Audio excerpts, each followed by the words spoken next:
વાત કરીશું આપણે C4 પદ કે જેને આપણે હેસ્લેગ પદ પણ કહીશું.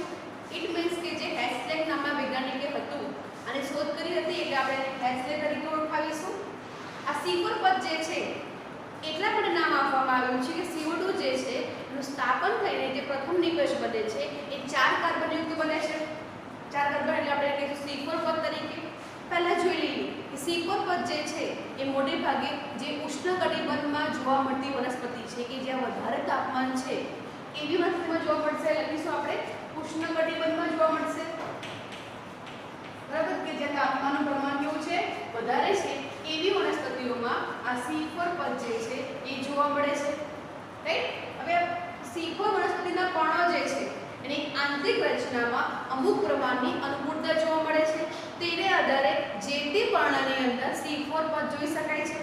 ચાલો જોઈએ આપણે કયા પ્રકારની લાક્ષણિકતા જોવા મળે છે. પહેલું છે ઊંચા તાપમાનને સહન કરી શકે છે. આ પર્ણોની જે આંતરિક રચના થયેલી છે રાઈટ એ કેવું છે ઊંચા તાપમાને પણ સહન કરી શકે છે. આપણે આગળ વાત કરી પ્રમાણે ઉષ્ણકટિબંધ જે વિસ્તાર છે કે જ્યાં આગળ ગરમીનું પ્રમાણ વધારે છે તેવા વિસ્તારને આપણે શું કહીશું ઉષ્ણકટિબંધ વિસ્તાર. આવા વિસ્તારમાં પણ શું જોવા મળશે તો કે અહીંયા ઊંચું તાપમાન જોવા મળશે. વનસ્પતિના પર્ણોની અનુકૂળતા એ પ્રમાણે થયેલી હોય છે કે ઊંચા તાપમાનને પણ સહન કરી શકે છે. રાઈટ. બીજું આવશે પ્રકાશની વધુ તીવ્રતા સામે શું બતાવે છે પ્રતિક્રિયા દર્શાવે છે. જેમ જેમ પ્રકાશની તીવ્રતા વધે છે એમ એમ એની સામે શું બતાવે છે પ્રતિક્રિયા દર્શાવે છે. એટલે કે પ્રકાશ પ્રત્યે તે સંવેદનાને અનુભવે છે. પહેલું આવશે તો કે ઊંચા તાપમાનને સહન કરી શકે છે. વધુ પ્રકાશ સામે તેઓ પ્રતિક્રિયાને દર્શાવે છે. ત્રીજું છે તેઓમાં પ્રકાશ શ્વસન જોવા મળતું નથી.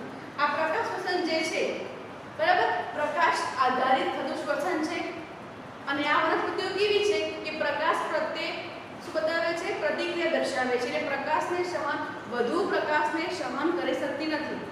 વધુ તાપમાનને સહન કરી શકે છે પરંતુ વધુ પ્રકાશને સહન કરતી નથી. તેથી તેઓમાં પ્રકાશ શ્વસન જોવા મળતું નથી. રાઈટ. ત્યારબાદ આવશે પર્ણના મધ્યમાં હરિતકણોદક પેશી આવેલી છે. એટલે શું કહી શકાય કે એનો મધ્ય વિસ્તાર છે પર્ણનો મધ્ય પર્ણનો વિસ્તાર છે કે જેની અંદર હરિતકણોદક પેશી આવેલી છે કે જેની અંદર હરિતકણ ગોઠવાયેલા છે. રાઈટ. વાહિકુલ આવેલા છે એટલે કે હરિતકણોદક પેશીની આસપાસ જે હરિતકણોદક પેશી છે એની અંદર આવેલા વાહિકુલ છે એની આસપાસ મોટા કોષો ગોઠવાયેલા છે. એટલે મધ્યમાં હરિતકણોદક પેશી એની આસપાસ જે વાહિકુલ આવેલા છે હરિતકણોદક પેશીની અંદર જે પણ વાહિકુલ છે બરાબર છે એની શું જોવા મળશે એની આસપાસ મોટા કોષો ગોઠવાયેલા છે જેને આપણે કહીશું ફૂલકંચુકના કોષો. શું કહેવાશે ફૂલકંચુકના કોષો. આમાં શું જોવા મળશે મધ્યમાં જે છે આ જે છે હરિતકણોદક પેશી છે બરાબર છે એના જે વાહિકુલ છે રાઈટ. આ વાહિકુલ જે છે એની ફરતે શું જોવા મળશે તો કે મોટા મોટા કોષ જોવા મળશે. આ મોટા કોષ જે છે આપણે એને કહીશું ફૂલકંચુકીય કોષો. એને આપણે કહીશું ફૂલકંચુકીય કોષો. રાઈટ. આવી અંતઃસ્ત્રચના જે જોવા મળશે કઈ અંતઃસ્ત્રચના તો કે શું છે વાહિકુલને ઘેરીને જે મોટા કોષો ગોઠવાયેલા છે આવા પ્રકારની રચનાને આપણે કહીશું ક્રેન્સ પેશી રચના. ક્રેન્સ પેશી રચના. ક્રેન્સનો મતલબ થાય છે આવરવું એટલે કોઈને વીંટળાઈ જવું અથવા તો એની ફરતે ચોક્કસ પ્રકારની ગોઠવણી થઈ. આપણા કિસ્સામાં જે છે મોટા કોષો જે છે વાહિકુલને ઘેરીને ગોઠવાયેલા છે. એટલે ક્રેન્સની રચનામાં વાત કરવામાં આવે ક્રેન્સની પેશીય રચનાની તમને વ્યાખ્યા પૂછાય તમારે લખવાનું છે C4 વનસ્પતિમાં વાહિકુલની ફરતે વાહિકુલની આ કોના વાહિકુલ છે વાહિકુલની ફરતે મોટા કોષો ઘેરીને ગોઠવાયેલા હોય છે. આ પ્રકારની રચનાને કઈ મોટા કોષો કે જે છે ફૂલકંચુકના કોષો ઘેરીને ગોઠવાયેલા હોય છે. આને આપણે કહીશું ક્રેન્સ પેશીય રચના. ક્રેન્સ પેશીય રચના. રાઈટ. બીજું કહી શકાય કે વાહિકુલની ફરતે ફૂલકંચી કોષો અનેક સ્તરોમાં ગોઠવાયેલા છે એટલે ઘણા બધા સ્તરોમાં ગોઠવાયેલા હશે. પછી હરિતકણોની સંખ્યા વધારે હોય છે. આ આ જે કોષો છે કુલ કંજુકીય કોષો જે છે જેની અંદર હરિતકણ જે છે મોટી સંખ્યામાં જોવા મળશે, રાઈટ. અને કોષો વચ્ચે આંતરકોષીય અવકાશ જોવા મળતો નથી. જે કોષો છે એકમેકને આ પ્રમાણે પાસ આ છે તમારો વાહિકુળ, એની આ એકમેકને કેવી રીતે ગોઠવાયેલા છે? પાસે ગોઠવાયેલા છે, જેને પરિણામે તેમની ફરતે કોઈ પણ પ્રકારનો આંતરકોષીય અવકાશ જોવા મળતો નથી. ફરી જોઈશું આપણે કે C4 પદ જે છે એમાં જે કાર્બન ડાયોક્સાઇડ જે છે એનું પ્રથમ સ્થાપન જે થાય છે, એટલે કે સ્થાપન થયા બાદ જે પ્રથમ નિપજ મળે છે એ 4 કાર્બન યુક્ત છે, જે છે ઓક્ઝેલોએસિટિક એસિડ, કે જે 4 કાર્બનની છે. તેથી આ પદને આપણે C4 પદ તરીકે ઓળખાવીશું. તેની શોધ જે છે હેસ્લેક દ્વારા કરવામાં આવી હતી, તેથી આપણે હેસ્લેક પદ તરીકે પણ ઓળખાવીશું, રાઈટ. હવે C4 વનસ્પતિ જે છે એ મોટે ભાગે જે ઉષ્ણકટિબંધમાં જોવા મળતી વનસ્પતિ છે એના પર્ણોમાં જોવા મળશે, કારણ કે એના પર્ણો જે છે એનામાં વિશિષ્ટ પ્રકારની રચના જોવા મળે છે. કયા પ્રકારની છે? તો કે જે પણ પર્ણો જે છે એ લોકોમાં વધારે તાપમાન સહન કરવાની ક્ષમતા રહેલી છે, પરંતુ વધારે પ્રકાશ જો હોય તો એની સામે તેઓ પ્રતિક્રિયા દાખવે છે, એટલે કે વધુ પ્રકાશને સહન કરી શકતા નથી, રાઈટ. બીજો કહી શકાય તેઓમાં પ્રકાશ શ્વસનની ક્રિયા થતી નથી, એટલે કે પ્રકાશ આધારિત જે શ્વસનની ક્રિયા થાય છે તે C4 વનસ્પતિમાં જોવા મળતું નથી. બીજું આવશે કે પર્ણના મધ્ય પર્ણના કોષો છે એમાં હરિતકણોત્તક પેશી આવેલી છે, બરાબર છે. આ હરિતકણોત્તક પેશીના વાહિકોએ લખી શકાશે હરિતકણોત્તક પેશીના વાહિકુલ છે એની ફરતે મોટા કોષો ગોઠવાયેલા છે. આ મોટા કોષો જે છે આપણે એને કુલ કંચુકીય કોષો કહીશું. અને આ પ્રકારની જે અંતઃરચના બને છે કે વાહિકુલને ફરતે જે કુલ કંચુકીય કોષો ઘૂરીને ગોઠવાયેલા છે તે રચનાને આપણે કહીશું ક્રેન્સ પેશી રચના. ક્રેન્સનો મતલબ થાય છે આવરવું અથવા તો કોષોની ફરતે ચોક્કસ પ્રકારની ગોઠવણી થવી, રાઈટ. ત્યારબાદ આવશે કે કુલ કંચુકીય કોષો જે છે એ વાહિકુલની ફરતે અનેક સ્તરોમાં ગોઠવાયેલા છે, એટલે શું કરશે? એક પ્રકારની ક્રેન્સ પેશી રચના બનાવે છે. અને જે મોટા કોષો જે કુલ કંચુકીય કોષો છે એની અંદર મોટા પ્રમાણમાં હરિતકણ આવેલા છે, અને આ કોષો જે છે એક બંનેની વચ્ચે આંતરકોષીય અવકાશ જોવા મળતો નથી, એટલે કોષો જે છે પાસે ગોઠવાયેલા છે. એટલે આ C4 પદ જે છે એ આપણને અહીંયા બે પ્રકારના કોષોમાં જોવા મળશે, ઓકે. C4 પદ છે આપણને વાત કરી કે ઉષ્ણકટિબંધીય વનસ્પતિમાં જોવા મળશે. એકચ્યુઅલી આ જે ઉષ્ણકટિબંધીય જે વનસ્પતિઓ છે એના મધ્ય જે પર્ણન જે આંતરિક રચના છે એમાં વિવિધતા જોવા મળે છે, એટલે કે C4 વનસ્પતિ જે છે એના પર્ણમાં બે પ્રકારના કોષો જે છે કે જે C4 પદમાં ભાગ લે છે. અહીંયા બે પ્રકારના કોષો ઉપયોગમાં લેવાશે, બે પ્રકારના કોષોમાં થાય છે, બરાબર. પહેલું જે છે એ છે મધ્ય પર્ણના કોષોમાં, રાઈટ. આ મધ્ય પર્ણના કોષો છે એમને ઘેરીને શું ગોઠવાયેલા હશે? કુલ કંચુકીય કોષો. એમને ઘેરીને કુલ કંચુકીય કોષો ગોઠવાયેલા હોય છે. આ બંને કોષોમાં C4 પદ જે છે એ ભાગ લે છે, બરાબર. અને બીજું આવશે અહીંયા આગળ કે બે ઉત્સેચકો ભાગ લે છે. અહીંયા આગળ બે ઉત્સેચકો ભાગ લે છે. પહેલું જે છે પેકેસ અને બીજું જે આવશે રૂબિસ્કો, બરાબર. અહીં જોઈશું આપણે તો કે બે પ્રકારના કોષોમાં જોવા મળે છે. પહેલું છે મધ્ય પર્ણના કોષોમાં, ત્યારબાદ આવશે કુલ કંચુકીય કોષોમાં જોવા મળશે, રાઈટ. બે ઉત્સેચકો ભાગ લે છે, પેકેસ અને રૂબિસ્કો. ચલો જોઈએ આપણે અહીંયા આપણે ડ્રો કરીશું. આપણે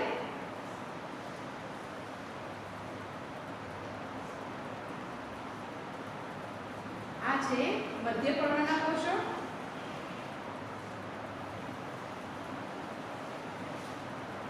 રાઈટ. એનું આ પટલ સમજાવો કે આ મધ્ય પર્ણના કોષો છે કે જેમને ઘેરીને કુલ કંચુકીય કોષો જે છે એ ગોઠવાયેલા જોવા મળે છે.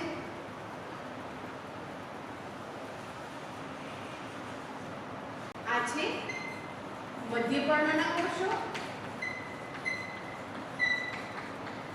રાઈટ, આ છે ફૂલકંચુકીય કોષો,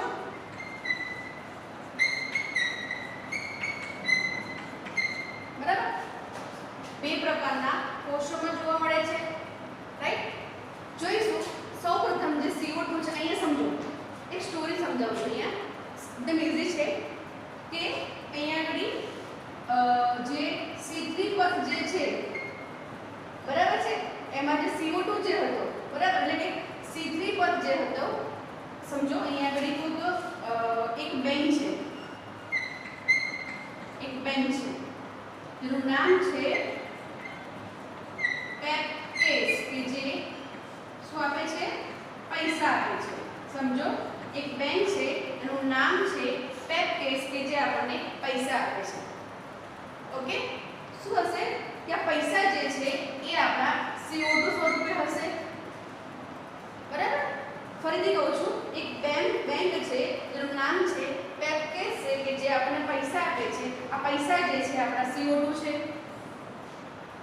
હવે બેંક એવો નિર્ણય લે છે કે પૈસા હું આપું, પરંતુ તમે અમુક સમય પછી મને પાછા નહીં આપો તો હું તમારું મિલકત લઈ લઈશ, એટલે કે તમારો CO2 પાછો લઈ લઈશ. અને જે બેંક જે છે એકચ્યુઅલી આ CO2 જે છે લઈ અને કોને આપશે, તો C3 ને આપશે. આ C3 જે છે એ કોણ છે, C4 નો ભાઈ છે. C3 એટલે કે કાર્બન ચક્ર છે. આ CO2 જે છે એ શું કરે છે, C3 ખેંચી લે છે. C3 શું કરે છે, CO2 ને ખેંચી લે છે, એટલે પૈસા લઈ લે છે. ઓકે, બેંક છે, પેપકેસ છે, પૈસા આપે છે CO2 સ્વરૂપે, કામ ના કરે C3 લઈ લે છે. સમજો હવે આ CO2 જે છે, આ CO2 જે છે વાતાવરણમાં જે રહેલું છે એનું સ્થાપન થાય છે. આ CO2 જે છે વાતાવરણમાં જે છે એ મધ્યપર્ણના કોષોમાં પ્રવેશે છે. ત્યાં પ્રવેશે છે ત્યારે એનો કોન્ટેક્ટ થાય છે PEP, એટલે કે ફોસ્ફોઇનોલ પાયરુવિક, લખીશું આપણે ફોસ્ફોઇનોલ પાયરુવિક એસિડ, બરાબર. આ ફોસ્ફોઇનોલ પાયરુવિક એસિડ જે છે એની સાથે આ જે ફોસ્ફોઇનોલ પાયરુવિક એસિડ છે એ 3 કાર્બનનો છે, કે જેની સાથે આ CO2 જે છે એ જોડાશે અને 4 કાર્બનનું સંયોજન બનાવે છે, જે છે ઓક્ઝેલો એસિટિક એસિડ. એટલે શું અહીંયા આપણે ઓક્ઝેલો એસિટિક એસિડ. સમજો અહીંયા કોઈ PEP નામનો છોકરો છે, એને ફોરેન ભણવા જવું છે. આ મધ્યપર્ણના કોષો જે છે એ આપણું સમજો અહીંયા ઇન્ડિયા છે. મધ્યપર્ણના કોષો જે છે એ આપણું ફોરેન છે, એટલે કે અમેરિકા છે, રાઈટ. એટલે શું થશે કે આ PEP જે છે એને આગળ ભણવા માટે ક્યાં જવું છે, ઓક્ઝેલો, એટલે કે એને અમેરિકા જવું છે, એટલે કે મધ્યપર્ણના કોષોમાંથી ફૂલકંચુકીય કોષોમાં જવું છે. તો શું કરવું પડશે, તો એને કેસની જરૂર પડશે. આ કેસ જે છે CO2 સ્વરૂપે આવશે. કોણ આપશે, અહીંયા પેપકેસ આપશે. આ પેપકેસ જે છે આ એક ઉત્સેચક છે. શું કરે છે, પેપકેસ નામ છે, એટલે કે પેપકેસ જે છે એ એક ઉત્સેચક છે કે જે CO2 સાથે PEP, એટલે કે ફોસ્ફોઇનોલ પાયરુવિક એસિડને જોડીને 4 કાર્બનયુક્ત ઓક્ઝેલો એસિટિક એસિડ બનાવે છે. એટલે કે આ બેંકમાંથી પૈસા આવે છે, એની પાસે પૈસા આવે છે અને તે થોડોક શું બને છે, તૈયાર થાય છે જવા માટે, એટલે કે ઓક્ઝેલો એસિટિક એસિડમાં ફેરવાય છે. ઓકે, હવે એ શું બને છે, ઓક્ઝેલો એસિટિક એસિડ બની જાય છે. ત્યારબાદ તેઓ ફોરેન જવા નીકળે છે, એટલે કે વહન પામે છે. ક્યાંથી ક્યાં, મધ્યપર્ણના કોષોમાંથી ફૂલકંચુકીય કોષોમાં તેઓ વહન પામે છે, બરાબર. થોડા દિવસ સુધી ફોર્મમાં ફરે. આ ઓક્ઝેલો એસિટિક એસિડ જે છે અમેરિકામાં આવીને થોડા દિવસ ફોર્મમાં ફરે. પછી એમને ખબર પડી કે જાતે કમાવું પડે છે, જાતે જ ખાવું પડે છે, અહીંયા કોઈ આપણને સહાય કરતું નથી. એટલે શું કર્યું, એમને થોડી નોકરી શોધી, એટલે કે ઓક્ઝેલો એસિટિક એસિડ જે છે હવે શું કરશે, મેલિક એસિડમાં ફેરવાઈ ગયા. મેલિક એસિડમાં ફેરવાયા. આ મેલિક એસિડ છે એ પણ 4 કાર્બનનું જ છે, હજુ થોડો બ્રેન્ડમાં થોડોક મેચ્યોર બની ગયા. આવ્યા હતા પીઈપી 100 રૂપિયા હતા, પૈસા મળ્યા એટલે થોડોક કેશ આવી એટલે થોડા વધારે પડતા સ્માર્ટ બની ગયા અને ઓક્ઝેલેસિટિક એસિડમાં ફેરવાઈ ગયા. ત્યારબાદ તેઓ ક્યાં ગયા? અમેરિકા ચાલી ગયા. અમેરિકામાં થોડું ફર્યા. ઓકે, ત્યારબાદ એને ખબર પડી કે જાતે કમાવું પડે છે, જાતે ભણવું પડે છે, જાતે પૈસા લાવવા પડે છે. તો એમણે શું કર્યું? નોકરી શોધીને મેલિક એસિડમાં ફેરવાઈ ગયા. એટલે કે હવે મેલિક એસિડમાં રૂપાંતરિત થઈ ગયા. બરાબર છે. હવે પૈસા બહુ વાપર્યા, મેલિક એસિડમાં ફેરવાયા, નોકરી ધંધો મળ્યો નહીં. એટલે તેઓ નોકરી મળી નહીં એટલે જે પૈસાની માંગ હતા, પૈસા જે હતા એ ખૂટી ગયા. એટલે કે પૈસા બધા વપરાઈ ગયા, જે CO2 સ્વરૂપે એટલે કે નીકળી જાય છે. એટલે કે પૈસા દૂર થાય છે અને અહીંયા આગળ પાયરુવિક એસિડ જે છે એટલે કે પૈસા નીકળી ગયા અને પાયરુવિક એસિડમાં ફેરવાઈ જાય છે. આ પાયરુવિક એસિડ જે છે એ 3 કાર્બનનું છે. આ CO2 જે છે તમને કીધું હતું આ છે કેલ્વિન ચક્ર C3 છે, એમાં CO2 લઈ લે છે. આ CO2 જે છે C3 લઈ લે છે એટલે કે મેલિક એસિડ પાસેથી CO2 જે છે કેલ્વિન ચક્રમાં ચાલ્યો જાય છે. પૈસા પતી ગયા, પાછા જેવા હતા એવા 3 કાર્બનના બની ગયા, પરંતુ થોડા મેચ્યોર બન્યા. અમેરિકામાં આવીને સચ મેચ્યોર બન્યા અને પાયરુવિક એસિડમાં ફેરવાઈ ગયા. હવે મેં સોચ્યું અહીં રહીને મારું કંઈ થવાનું નથી, મારે પાછું ઇન્ડિયામાં જવું પડશે. એટલે પાછા એમણે શું વિચાર્યું? આ પાયરુવિક એસિડ પાછા વહન પામે. ક્યાં જાય છે? કુલકંજુકીય કોષોમાંથી એટલે કે અમેરિકાથી ક્યાં જશે? ઇન્ડિયામાં પ્રવેશ કરે છે. રાઈટ? એટલે શું પામે છે? પાયરુવિક એસિડ જે છે વહન પામીને ઇન્ડિયામાંથી અમેરિકામાં જાય છે. રાઈટ? અમેરિકામાંથી તેઓ વહન પામીને પાછા ઇન્ડિયા જાય છે. ઓકે, ઇન્ડિયામાં કયા સ્વરૂપે હશે? પાછા પાયરુવિક એસિડ સ્વરૂપે હશે. એટલે કે થોડા દુબળા પાતળા હશે, બરાબર ખાવા નથી મળ્યું અમેરિકામાં. એટલે શું કરશે? એમના પિતાશ્રી જે છે, રાઈટ, એમના પિતાશ્રી છે, તેના ઘરના સભ્યો છે, એમને થોડી ઉર્જા આપશે, એટલે થોડો ખોરાક આપશે. કયા સ્વરૂપે આપશે? એટીપી સ્વરૂપે આપશે. એટલે થોડો ખોરાક મેળવે છે. પાછા તેઓ જેવા હતા એવા તેમાં ફેરવાય છે પીઈપી એટલે કે એમાં પુનઃસર્જન પામે છે. જે હતા પોતાના ઓરિજિનલ સ્વરૂપમાં પાછા ફરે છે. ફરી જોઈ લઈશું આગળથી કે મધ્યપર્ણના કોષો કુલકંજુકીય કોષોમાં બરાબર છે. આ CO2 જે છે વાતાવરણમાં છે એનું સ્થાપન થશે એ 3 કાર્બનયુક્ત પીઈપી એટલે ફોસ્ફોઇનોલ પાયરુવિક એસિડ સાથે જોડાશે. ઓકે, અને શેમાં એટલે કે એટીપી આમાં શું હશે? ફોસ્ફોઇનોલ પાયરુવિક એસિડ. ઓકે, આમાં શું કરશે? ફોસ્ફોઇનોલ પાયરુવિક એસિડ જે છે 4 કાર્બન ઓક્ઝેલો એસિડિક એસિડમાં ફેરવાઈ જશે. બરાબર. પછી તેઓ વહન પામીને કુલકંજુકીય કોષોમાં જાય છે. કુલકંજુકીય કોષોમાં તેઓ મેલિક એસિડમાં ફેરવાય છે. ત્યાં તેમનું વિઘટન થાય છે અને CO2 અને પાયરુવિક એસિડના અણુ બને છે. આ CO2 જે છે કેલ્વિન ચક્રમાં દાખલ થાય છે અને પાયરુવિક એસિડ છે પાછું તેમનું વહન મધ્યપર્ણના કોષોમાં થાય છે. ત્યાં એમની સાથે એટીપીનો અણુ જોડાય છે અને ફોસ્ફોઇનોલ પાયરુવિક એસિડ જે છે એમાં એનું પુનઃસર્જન થાય છે. પેલી ભાષામાં વાત કરવી હોય તો આ પેપકેસ નામની જે બેંક છે એ પૈસા જે છે પેપને આપે છે. એટલે ભાઈ થોડા કેવા બનશે? સ્માર્ટ બનશે. 4 કાર્બનના બનશે, થોડા મોટા બનશે, મેચ્યોર બનશે. 4 કાર્બનના બને છે. હવે ક્યાં? ઇન્ડિયાથી અમેરિકામાં જાય છે. ત્યાં આપણે બહુ ફરે છે, પૈસા બહુ ઉડાવે છે, થોડો બદલાવ આવી જાય છે રહેણીકરણીમાં અને મેલિક એસિડમાં ફેરવાય છે. હજુ બંનેમાં 4 કાર્બન જ છે. પૈસા હવે પતી જાય છે એટલે CO2 દૂર થઈ જાય છે અને પાયરુવિક એસિડમાં ફેરવાઈ જાય છે. હવે સોચે છે કે પૈસા છે નહીં એટલે પાછું મારે ઇન્ડિયા જવું પડશે. એટલે પાયરુવિક એસિડ જે વહન પામીને ક્યાં જાય છે? મધ્યપર્ણના કોષોમાં જાય છે. અત્યારે એની હાલત કેવી છે? દુબળા પતલા થઈ ગયા છે, બરાબર ખાવા મળ્યું નથી. એટલે એમના પિતાશ્રી એમને એટીપી સ્વરૂપે ઉર્જા આપશે અને તેઓ પાછા પોતાના મૂળ સ્વરૂપમાં તેઓ ફેરવાઈ જશે. એટલે કે પેપ જે છે પેપકેસની હાજરીમાં પ્રક્રિયા કરે છે અને ઓક્ઝેલોએસિટિક એસિડમાં ફેરવાય છે. રાઈટ? અને અહીંયા શું કહે છે? ઓક્ઝેલોએસિટિક એસિડ જે છે એ મેલિક એસિડમાં ફેરવાય છે. અહીંયા કુલકંજુકીય કોષો છે એની અંદર રુબિસ્કો જે છે એનું પ્રમાણ કેવું છે? પ્રચુર માત્રામાં છે. એટલે રુબિસ્કો જે છે પ્રચુર માત્રામાં છે પરંતુ પેપકેસ જોવા મળતો નથી. જો પેપકેસ હોત કુલકંજુકીય કોષોમાં પેપકેસ હોત તો આ ભાઈને પૈસા મળત ને તો અહીંયા ટકી જાય. પરંતુ પેપકેસ છે જ નહીં, ખાલી રુબિસ્કો પ્રચુર માત્રામાં છે. બરાબર? જે કેલ્વિન ચક્રમાં ઉપયોગમાં લેવાય છે એટલે કે બધા પૈસા વપરાઈ જાય છે, પાછા ઇન્ડિયા આવે છે. જ્યારે મધ્યપર્ણના કોષો જે છે એમાં ખાલી પેપકેસ જે છે એ ભાગ લે છે. ઓકે, ફરી એક વાર જોઈ લઈશું. C4 પદ જે છે જેને આપણે હેસ્લેક પદ તરીકે ઓળખાવીશું કે જે ખાસ કરીને ઉષ્ણકટિબંધની જે વનસ્પતિઓ છે તેમાં જોવા મળે છે. રાઈટ, ઉષ્ણકટિબંધની વનસ્પતિ એને કહેવાય કે જે ઊંચા તાપમાન સહન કરી શકતી હોય પરંતુ વધુ પ્રકાશને તે સહન કરી શકતી ના હોય, એટલે કે વધુ પ્રકાશની તીવ્રતાએ તેઓ પોતાની પ્રતિક્રિયા દાખવે છે, જેમની અંદર પ્રકાશ શ્વસનની ક્રિયા થતી નથી.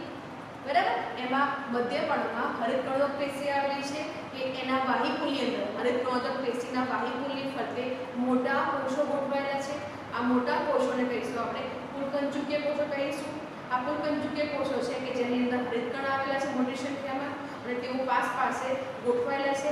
તેની વચ્ચે આંતરકોષીય અવકાશ જોવા મળતો નથી. આ પ્રકારની જે રચના થાય છે, બરાબર, કે મધ્યમાં વાહિકુલ, ફરતે જે પુલકંચુકીય કોષો અનેક સ્તરોમાં ગોઠવાયેલા છે, આવી રચનાને ટ્રેન્સ પેશીય સંરચના કહેવામાં આવે છે. ટ્રેન્સનો મતલબ થાય છે કે પાસે સ્તરોમાં ગોઠવણી થવી. રાઈટ, ત્યારબાદ શું આવશે કે જે પુલકંચુકીય કોષો જે છે, બરાબર છે, એ શું કરે છે, એમાં હરિતકણ મોટી માત્રામાં હોય છે. C4 પદની વાત કરવામાં આવે જે હેસ્લેક દ્વારા આપવામાં આવ્યો હતો કે એમાં બે પ્રકારના કોષોમાં જોવા મળે છે. એક તો મધ્યપર્ણના કોષોમાં જોવા મળશે અને પુલકંચુકીય કોષોમાં જોવા મળશે. અહીં શોર્ટકટમાં યાદ રાખવું હોય તો કે એક બેંક છે, નામ છે પેપકેસ, કે જે પૈસા આપે છે, ના પૂરા કરીએ તો પૈસા લઈ લે છે અને સ્ત્રીને આપી દે છે. ઓકે, એટલે પેપકેસ જે છે એ શું કરે છે, મધ્યપર્ણના કોષોમાં જોવા મળશે. આમાં રૂબિસ્કો પણ ભાગ લે છે. બે પ્રકારના દર્શાવો છે. રૂબિસ્કો જે છે એ કેવું છે, ફોરેનની બેંક છે. આ શું છે, ફોરેનનું છે, અમેરિકાની બેંક છે, સમજો, અને આ ઇન્ડિયાની બેંક છે. રૂબિસ્કો છે એ પુલકંચુકીય કોષોમાં હશે. રૂબિસ્કો નામ પણ એટલે છે ને ફોરેન નામ છે, એટલે કે અમેરિકામાં જોવા મળશે. પેપકેસ જે છે ઇન્ડિયામાં જોવા મળશે. એક ભાઈ છે, એમને અમેરિકા જવું છે, એટલે હમણાં કેવા છે 3 કાર્બનના છે, દુબળા પતરા છે, 3 કાર્બનના છે, એટલે એમને બેંકમાંથી કેશ મળે છે, એટલે પેપકેસ મારફતે CO2 મળે છે અને 4 કાર્બનના બને છે. ઓક્ઝેલોએસિટિક એસિડમાં ફેરવાય છે. તેઓ મધ્યપર્ણના કોષોમાંથી હવે અમેરિકા તરફ વહન પામે છે, એટલે કે પુલકંચુકીય કોષ તરફ વહન પામે છે. ત્યાં ફરે છે, પૈસા બહુ ઉડાવે છે અને થોડાક ચેન્જ થઈ જાય છે અને રહેણી કરણી બદલાઈ જાય છે અને તેઓ શું બને છે, મેલિક એસિડમાં ફેરવાય છે, એટલે કે 4 કાર્બનના છે પરંતુ મેલિક એસિડમાં ફેરવાઈ ગયા. હવે પૈસા પતી જાય છે, એટલે કે મેલિક એસિડનું વિઘટન થાય છે. CO2 જે છે એ શું કરે છે, તેની બેંક રૂબિસ્કો જે છે, બેંક જે છે CO2 ને લઈ લે છે. કોને આપે છે, કેલ્વિન ચક્રને આપે છે. રાઈટ, અને જે 3 કાર્બન પાયરુવેટ એસિડ જે છે હવે વિચારે છે કે મારે પાછું મારા ઘરે, એટલે કે મધ્યપર્ણના કોષોમાં જવું પડશે, એટલે કે મધ્યપર્ણના કોષોમાં વહન પામે છે. અત્યારે એની પાસે કોઈ પણ પ્રકારની શક્તિ જોવા મળતી નથી, એટલે જે ઉર્જા છે એના પિતાને ખવડાવે છે, તાજો-માજો કરે છે, એટલે કે ATP આપે છે અને 3 કાર્બન એટલે PEP એટલે કે ફોસ્ફોઇનોફોસ્ફેટ પુનઃસર્જન પામે છે. આમાં ચક્ર જે છે ચક્રીય સ્વરૂપે સતત ચાલ્યા કરે છે.